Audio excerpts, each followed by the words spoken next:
Dernier préparatif avant l'intervention, les sapeurs-pompiers réunis ce matin vont devoir faire leurs preuves en termes de sauvetage en mer. Direction la passe de Tahapuna où un surfeur se trouve en situation de détresse. Le jet ski conduit par un ancien champion de surf permettra une meilleure approche. Donc Poto, il va te placer là où il faut, pas trop à l'intérieur pour ne pas gêner les surfeurs, ni trop à l'extérieur, juste ce qu'il faut.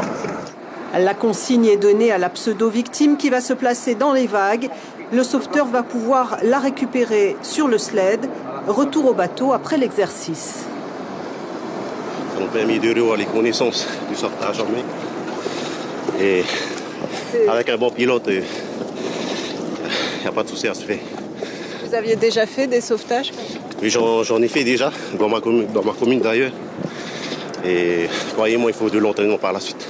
La lecture de l'océan est très importante, sachant qu'on n'a que 15 secondes entre les vagues, 5 secondes pour y aller, 5 secondes pour que ton partenaire prenne sa victime et repartir, avant qu'on se fasse démolir par la mousse, entre guillemets. Mais ça, tout ça vient avec l'expérience. C'est pas du jour au lendemain où tu peux effectivement devenir pilote. J'ai été sauvé par une bonne équipe aujourd'hui dans VTA Poto. Pour moi, c'est nickel. Mon sauvetage a été réussi.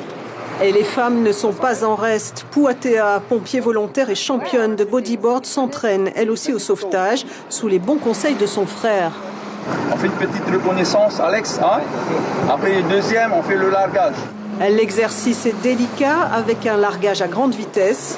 Le deuxième sauveteur sera lui aussi largué pour pouvoir ramener tout le monde à bord. C'est dans mon élément qui est la mer, l'eau. Et je suis hyper à l'aise dans l'eau.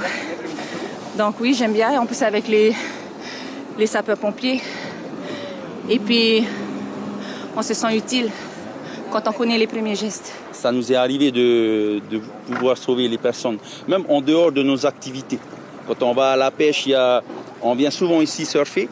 Donc il y a des gamins qui ne connaissent pas bien le spot. C'est la première fois qu'ils viennent ici et qui se noient, qui paniquent. Et heureusement que nous sommes là pour pouvoir les aider. Une belle coopération entre casernes de la côte ouest pour ces pompiers qui valideront leurs acquis au mois de décembre.